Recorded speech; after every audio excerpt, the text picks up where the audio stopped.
আমি মোহাম্মদ সলিমউদ্দিন, প্রধান শিক্ষক, কুমিল্লা বাস্তবায়ন মডেল হাই স্কুল, মানিকগঞ্জ সদর।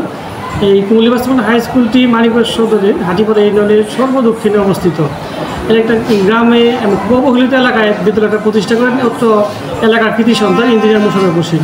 কিন্তু অত্যন্ত দুঃখের বিষয় হলো যে এই স্কুলটা এই এলাকার একটা ব্যাপক পরিচয় বহন করতেছে, কিন্তু এই এলাকার যে রাস্তাঘাট, এই রাস্তাঘাটগুলো খুবই খারাপ, খুবই অবহেলিত।